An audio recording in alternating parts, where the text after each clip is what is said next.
In 1996, Nuggets guard Mahmoud Abdul-Rauf got suspended for sitting during the national anthem. He called the American flag a symbol of oppression, of tyranny. After the one-game suspension, the NBA met with Abdul-Rauf and compromised he'd stand in silent prayer during the anthem. 20 years later, Colin Kaepernick followed Abdul-Rauf's lead by protesting racism in America by kneeling during the national anthem.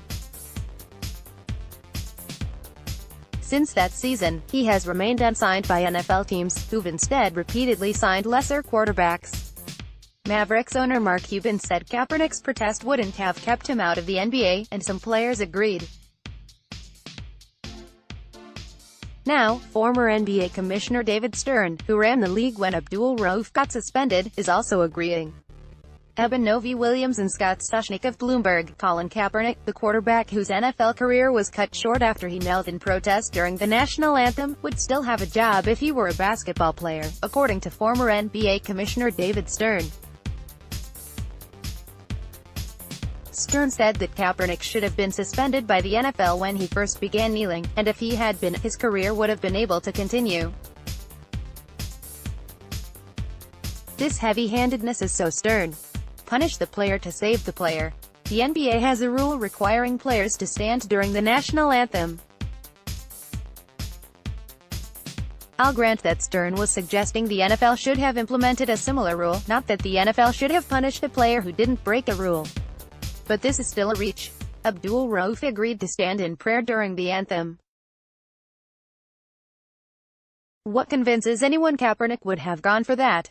And if he kept kneeling, under Stern's plan, was the NFL supposed to stop suspending him at some point?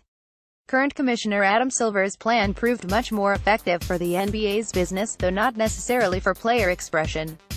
Silver, who has supported the NBA's anthem rule, met with players behind the scenes, played up the NBA's support of issues important to players and convinced them to stand for the anthem. They complied. Again, though, that might not have happened with Kaepernick among their ranks. He has taken a harder stance on this than any athlete. Which is why I don't buy what Stern is selling. The 76ers frequently said Markelle Fultz seemed just fine. He obviously wasn't. He couldn't shoot. At times, it seemed he could barely hold a basketball. But Philadelphia kept insisting Fultz was okay. 76ers coach Brett Brown played him late last season, including in the playoffs. Brown even started Fultz to begin this season. Finally, Philadelphia traded Fultz to the Magic. It just excites me really to know that I have coaches that's going to push you to be better and not just going to tell you what you want to hear, Fultz said at his introductory press conference today. It can be difficult for players to compliment a new team without it sounding like a jab at their old team. Maybe Fultz didn't intend to compare Philadelphia's and Orlando's coaches here, but that comment at least raises eyebrows. Otherwise, Fultz is sticking to his story. His shooting woes aren't a mental issue. I had an injury, Fultz said. So, I was out there trying to play through that. I never lost confidence. What does thoracic outlet syndrome feel like? It was hard to explain to people, Fultz said. But it's almost like hard to lift up your arms. You lose feeling in your fingers. It's not really, you can't tell when it's going to happen. It's not like you do the same motion every time. But it's just you get tingling in your fingers, numbness, stuff like that. Fultz is still trying to rehab from that. When he was initially diagnosed with TOS, the reported expectation was he'd return in 3 to 6 weeks. That was more than 10 weeks ago. More recently, Fultz's agent said he expected the guard to play again this season. But Fultz isn't revealing a timeline. I'm just taking my time and just doing everything the right way so I can get back to being the Kel that I know I am, Fultz said. That'll be a long journey. The Lakers didn't get an S-Conter. They're not getting Markieff Morris, either. Shams Charania of The Athletic. Markieff Morris had an aggressive market over the past week, with pursuits from the Thunder, Rockets, Nets, Raptors and several others. OKC received the commitment from Morris on Thursday. https://t.co/ntkdlsjskx Shams Charania at Shams Charania, February 14, 2019. The Wizards traded Morris to dodge the luxury tax, and the Pelicans waived him. He has been just okay this year, but maybe getting healthier and escaping the drudgery of Washington will improve his play. Morris certainly brings plenty of talent as a versatile big forward. He should provide an upgrade over Patrick Patterson as Oklahoma City's backup power forward. Patterson is having another down season, raising questions about his long-term health. Morris projects to cost the Thunder $44,865 daily in salary and luxury tax. They play New Orleans tonight, and I wonder whether they'll sign Morris in time for that game. Waiting another week, during the All-Star break, would save them a projected $314,057. But it'd also cost him $85,640. So, he might not be down to wait. That could be a reason he didn't pick the Rockets. Though they have 2 open roster spots, they can't yet sign 2 players even to prorated minimum contracts without crossing the luxury tax line. They could have signed Morris and remained below the tax, but that would have meant waiting longer for another addition.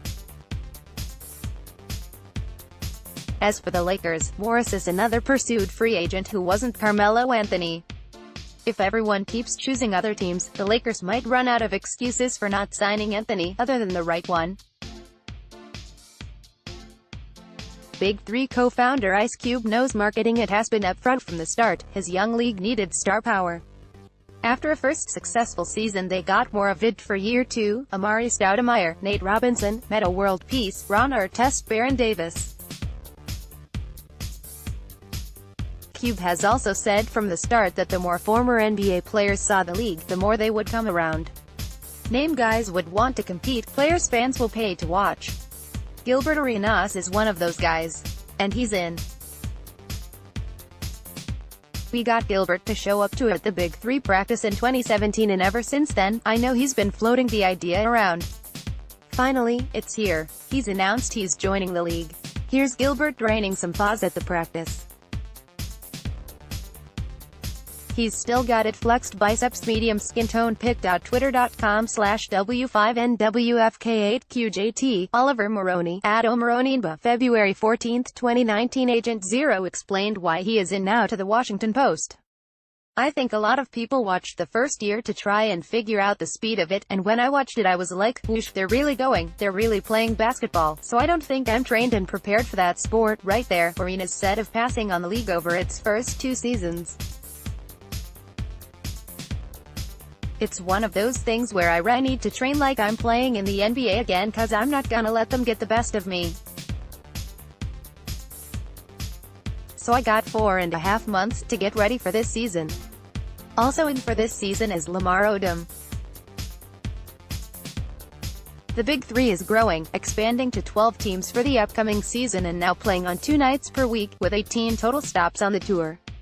Lisa Leslie, the 4-time Olympic gold medalist and 3-time WNBA MVP, is joining the Big Three as coach of the new expansion team Triplets.